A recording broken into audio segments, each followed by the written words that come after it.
Salam alaikum et bonsoir à tous. Je viens par cette note vocale depuis Abidjan,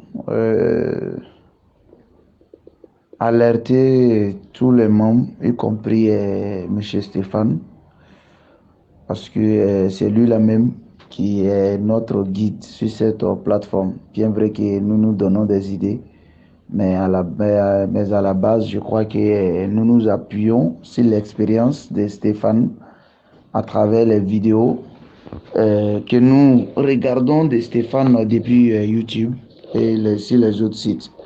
Bref, je veux juste dire que la dernière fois, moi, j'ai reçu un mail de la part des prétendus, je dis bien des prétendus recrutés depuis le Canada. Voilà, et j'ai reçu le mail, dans le mail, il était écrit ceci. Nous avons essayé de vous joindre pour pouvoir constituer ou bien pour pouvoir mieux connaître votre profil afin de voir dans quelle mesure nous pouvons vous aider à immigrer. Et on m'a laissé une feuille, euh, un formulaire qu'on me demandait de remplir. Voilà, le formulaire, c'était quoi? On me demandait le nom de famille, mon nom, prénom, ma date de naissance, mon boulot actuel, mon niveau d'études et aussi une formation acquise. Du coup, moi, j'ai rempli le formulaire et j'ai balancé. J'ai fait un retour de mail en guillemets. Donc, après, le lendemain, on m'a demandé l'heure à laquelle j'étais disponible pour faire un entretien. Je leur ai dit comme ça que j'étais disponible tous les jours ouvrables ou bien tous les jours à partir de 8 heures, l'heure ivoirienne, jusqu'à 19 heures ou bien à 18 heures. Du coup, hier à 14 heures, un numéro m'appelle, plus un, je crois bien un numéro canadien, hein. Voilà, je reçois, c'est une dame qui m'a reçu. Il faut dire que je reçois une dame parce que c'est eux qui m'ont appelé. Elle me demande mon nom, mon prénom, bon, bref, pour juste s'assurer qu'elle était à la bonne adresse. Et comme ça, elle a commencé à m'expliquer. Et comme ça, la dame a commencé à revenir sur le formulaire que j'ai rempli pour envoyer en ligne, pour que je sache que c'est les prétendus recruteurs qui sont en ligne. Donc, ils sont revenus sur le formulaire que j'ai rempli avec toutes les informations, bien sûr. Et après, on me demande si moi j'ai une carte Visa. Je leur ai dit oui, que moi j'ai une carte Visa. On me demande de leur communiquer le code, non, les 10 chiffres, les 10 chiffres qui figurent sur la carte, mais ils demandaient les 5 premiers chiffres, non, pour savoir quelle était la nature de la carte. Moi, je leur ai dit comme ça que moi j'ai une carte et je crois que si moi j'ai une carte, c'est pas le numéro de ma carte qui serait important, mais plutôt euh, la compagnie que moi j'utilise les cartes. Donc je leur ai dit que j'étais sur UBA. Donc ils m'ont dit que oui c'est UBA, mais quand même ils doivent vérifier mon numéro pour voir si la carte est opérationnelle. Donc je leur ai communiqué un faux code. Je leur ai communiqué un faux code. Euh, Ils ont pris note. Peut-être que la personne même doit se trouver sur cette plateforme parce que généralement, c'est à partir des plateformes que nous sommes repérés et puis on nous envoie des mails. Vous voyez. Donc, on m'a dit que moi, je dois recharger ma carte. Nous devons faire une opération qui doit me coûter 2500 $ canadiens. C'est en ce moment-là que moi, j'ai su que c'était pas des bonnes personnes. Pourquoi? Parce que moi, j'engage une procédure canadienne, mais Canada a sa monnaie. Mais comment est-ce que c'est la monnaie américaine qu'on doit utiliser pour pouvoir me facturer? Cela m'est apparu bizarre. Du coup, moi, je leur ai dit que la carte n'était pas rechargée, effectivement. Donc, ils m'ont demandé quand est-ce que la carte serait rechargée. Je leur ai dit lundi, si Dieu le veut.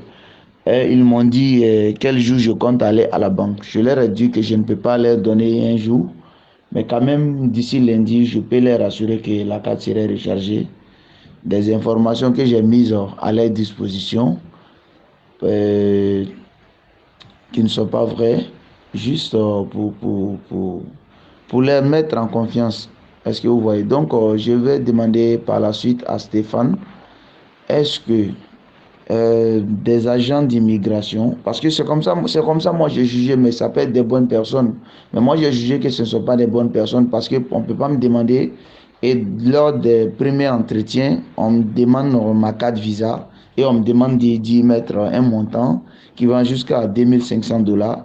Tandis que chaque fois, quand moi je regarde sur le site ou bien quand j'écoute des gars comme Stéphane et suite, on parle de $250, 300, et $250 généralement, mais $2500, là c'était un peu bizarre. Donc ma question est celle-ci. Est-ce que il y a un recrutement qui vaut le coup, c'est-à-dire qui peut atteindre $2500? Est-ce qu'il y a un recrutement pareil au Canada? Ça, c'est la première question. Deuxième question, est-ce que un agent particulier qui m'appelle, normalement, si c'est URCC qui m'appelle, ça doit sortir URCC. Moi, j'ai fait une demande de visa visitaire. Les gens ont appelé pour aller fournir mes données biométriques. Les numéros qui m'ont appelé, ce sont des numéros ivoiriens.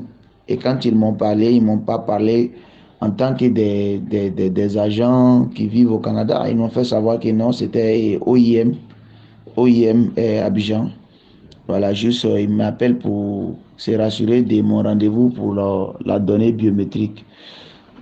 On a échangé. Et moi aussi, je savais que j'avais déjà pris un rendez-vous à OIM et au Global depuis Sénégal pour pouvoir fournir mes données biométriques en Côte d'Ivoire ici. Par la suite, si un numéro ivoirien m'appelle dans ce même sens et qu'on me demande seulement de donner et on veut juste se rassurer sur mon rendez-vous, si il aura lieu ou bien si je vais reporter. Mais là, moi, je sais que je suis à des bonnes adresses et qu'effectivement, je suis parti fournir. Mais pourquoi est-ce que ces gars-là, ils arrivent à voir nos contacts? Bon, je ne sais pas. Donc, Stéphane, si vous pouvez faire une note vocale pour pouvoir nous expliquer, pour nous orienter, quoi. Pas pour moi seul, mais pour toute la plateforme. Bonjour, Karoussi. Oui, merci déjà de partager ton expérience avec nous. Ça va nous permettre de nous édifier et de nous protéger encore plus. Tout à l'heure, tu as dit quelque chose de très intéressant. Que c'est sur les plateformes, hein, ou bien les réseaux sociaux, que ces arnaqueurs parviennent à nous. Mais n'oublions pas aussi quelque chose de très important. C'est nous qui les permettons d'avoir accès à des informations personnelles de nous. Je m'explique. Tout à l'heure, tu dis, on t'a envoyé un formulaire que tu as rempli, tu as mis beaucoup d'informations, nom, date de naissance, patati patata, beaucoup d'informations personnelles. Ils t'ont dit ta disponibilité. Hein? Déjà même que c'est paraît tellement bizarre que c'est eux qui te demandent ta disponibilité à toi. Or, c'est à eux de t'imposer une forme de leur disponibilité. Par exemple, on dit que bon, est-ce qu'on peut se prendre tel jour à telle heure? Est-ce que vous êtes disponible? C'est à vous de dire oui ou de dire non. Mais c'est pas à eux de dire quand est-ce que tu seras libre. C'est même pas à l'employeur de se conformer à nos emplois de temps. Je me dis, hein. Bon. Deuxième remarque, quand ils t'ont appelé, ils ont dit oui, vous voulez vérifier les informations que vous avez inscrites sur le site. Là encore, ça passe. Mais dès l'instant que, quand elle finit de vérifier ce qu'elle a vérifié, la première chose qu'elle demande, c'est la carte visa. Donc, à partir de là, tu dois comprendre, on doit comprendre en fait que le but de l'appel, c'était juste de vérifier que vous avez de l'argent qu'elle puisse en servir. Elle demande la carte visa. Que tu aies la carte visa, que tu n'aies pas la carte visa, ça ne les concerne pas. Hein? Ça ne les concerne pas. Il y a plusieurs moyens de Je ne sais pas s'il fallait payer quoi que ce soit. Il y a plusieurs moyens de payer quoi que ce soit.